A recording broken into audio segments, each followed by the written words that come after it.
Hello students, 10th Maths Chapter 2 Numbers and Sequence Exercise 2.6ல 9th sum இந்த video பார்க்கலாம்.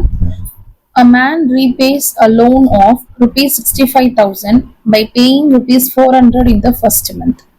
Loan வந்து பே பண்றான். 65,000 loan வாங்கிட்டான், அதுக்கு வந்து பே பண்றான். ஃபர்ஸ்ட் மந்த்ல 400 பே பண்ணிருக்கான்.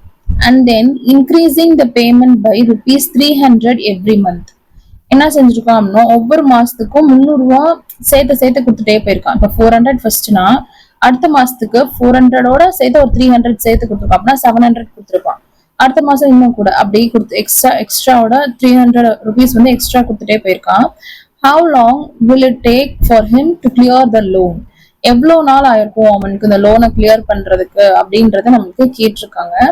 இப்போ நம்மளுக்கு இதை வச்சு என்ன தெரியும் அப்படின்னா எஸ்என் மொத்த லோனோடது என்னது எஸ்என். ஸோ இது வந்து எஸ்என் 65,000 அப்படின்றது என்னதுன்னா எஸ்என். ஓகேவா, அடுத்து ஃபர்ஸ்ட் பேமெண்ட் என்ன பண்ணிருக்கணும் அதான் ஏ வந்து இந்த சீக்வன்ஸ் போகல அதுல எது ஃபர்ஸ்ட் பண்றோமோ அதான ஏ.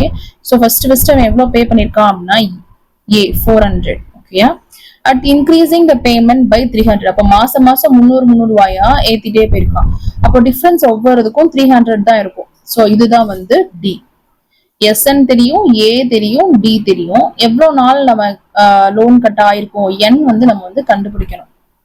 சரிங்களா, இப்போ SN is equal to 65,000 at the A is equal to 400, D is equal to 300. given இடத்தை எழுதிக்கோங்க. SN is equal to n by 2 into 2A plus n minus 1 into D. Okay, அதான் SN formula.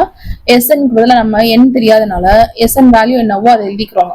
65,000 which is equal to n by 2 into 2 into A க்கு பதிலா 400 plus n minus 1 into D க்கு பதிலா 300. Okay, இப்போ 65,000 which is equal to n by 2 into 2 4s are 800. Okay, 800 plus 300 உள்ள multiple பண்றோம். 300n minus 300. Okay, இந்த 300 இந்த டேர்முக்கும் multiple பண்றீங்க. அதனால 300n minus 300 அப்படின்னு வருது. ஓகே, இப்போ வந்து 65,000 is equal to n by 2 into 800 minus 300 அப்படின்னா 500. so 500 plus 300n அப்படின்னு இருக்கு. இந்த 2 வந்து இங்கிட்டு வரும்போது மல்டிப்ளிகேஷன் ஆகும். டிவிஷன்ல இருக்கிறது இங்கிட்டு வரும்போது என்ன ஆகும், மல்டிப்ளிகேஷன் ஆகும். so 2 into 65,000 which is equal to n into 500 plus 300n அப்படின்னு கிடைச்சிருக்கு. இப்போ 65 into 2 பண்றோம் அப்படின்னா இந்த 0 மட்டும் நம்ம எக்ஸ்ட்ரா ஆட் பண்ணிக்கலாம். so 65 into 2 பண்ணும்போது 130 கிடைக்குது. இன்னும் எக்ஸ்ட்ரா 3 zeros போடுறோம்.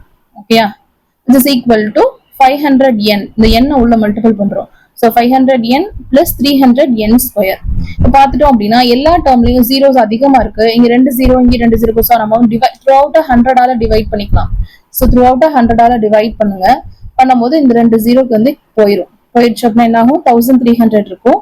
so 1300 which is equal to இங்கேயும் ஜீரோஸ் போகுது, இந்த ஜீரோஸும் போகுது. so 5n plus 3n square. ஓகேயா, இப்போ என்ன வருது, எல்லா டேர்மையும் ஒரே சைடா கொண்டு வந்துக்கிறோம். இது வந்து இந்த சைடு வரும்போது மைனஸ் டேர்ம் ஆயிரும். so 3n square plus 5n minus 1300 which is equal to 0 அப்படின்னு நமக்கு கிடைச்சிருக்கு. இப்போ நம்ம இது வந்து சம் ப்ராடக்ட் மெத்தட் வந்து நம்ம இங்க வந்து யூஸ் பண்ண போறோம். சம் ப்ராடக்ட் மெத்தட் பண்றதுக்கு ஃபர்ஸ்ட் இந்த 3ஐயும் 1300ஐயும் ஃபர்ஸ்ட் மல்டிபிள் பண்ணுங்க. மல்டிபிள் பண்ணா நம்மளுக்கு என்ன வேல்யூ கிடைக்குது, 3900. ஓகேயா, மைனஸ் 1300 அப்படின்னா மைனஸ் 3900 நம்மளுக்கு வேல்யூ கிடைக்கணும்.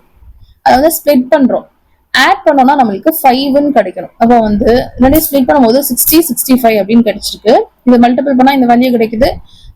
5 நம்மளுக்கு ஆனா கிடைக்கணும். இப்போ வந்து சைன் நம்ம வந்து மாத்தி போட்டு பாருங்க. இங்க பாசிட்டிவ் இங்க நெகட்டிவ் இருந்தாதான் 65 மைனஸ் 60ன்றதான் 5 வரும். பாசிட்டிவ்ல வேல்யூ வரும். அதே மாதிரி இந்த மைனஸ் இங்க வரணும். அந்த மாதிரி பண்ணிருக்கோம். ஸோ மைனஸ் 60 பிளஸ் 65 அப்படின்னு நம்ம வந்து ஸ்பிளிட் பண்ணிருக்கோம். இப்போ n ஸ்கொயருக்கு முன்னாடி பக்கத்துல ஏதாவது நம்பர் இருக்கு அப்படின்னா இந்த ஸ்பிளிட் பண்ண நம்பர் ரெண்டையும் 3ஆல என்ன நம்பர் இங்க இருக்கோ அதால டிவைட் பண்ணணும். ஸோ 3ஆல டிவைட் பண்றேன்.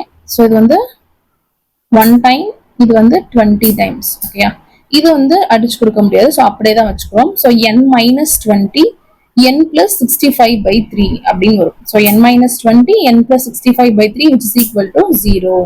ரெண்டையும் 0க்கு ஈக்குவேட் பண்ணுங்க. இப்போ n minus 20 is equal to 0 அப்படின்னா n is equal to minus 20 இங்கிட்டு equal to இங்கிட்டு வரும்போது ஆகும் plus 20 ஆகும். so n is equal to 20 அப்படின்னு வந்துருச்சு. or n is equal to 60 n plus 65 by 3 is equal to 0. இதுல 0 ஈக்குவேட் பண்ணும்போது பாசிட்டிவ் இங்க இருக்கும்போது இங்க நெகட்டிவ்ல வரும். So n is equal to minus 65 by 3 அப்படின்னு கிடைக்கும். நம்மளுக்கு இயர் வந்து மைனஸ்ல வேல்யூஸ் கண்டிப்பா வராது. ஸோ வந்து இது நாட் பாசிபிள். அப்ப எது பாசிபிள்னா பாசிட்டிவ்ல இருக்கட்டும். So n is equal to 20. அதான் வந்து ஆன்சர். ஸோ அவனுக்கு எவ்வளவு நாள் ஆயிருக்கும்னா 20 இயர்ஸ் ஆயிருக்கு. So n is equal to 20. 65,000 loan கட்டுறதுக்கு அவனுக்கு 20 இயர்ஸ் ஆயிருக்கு. So S20 is equal to 65,000. இதோட இந்த சம் முடிஞ்சு. தேங்க்யூ.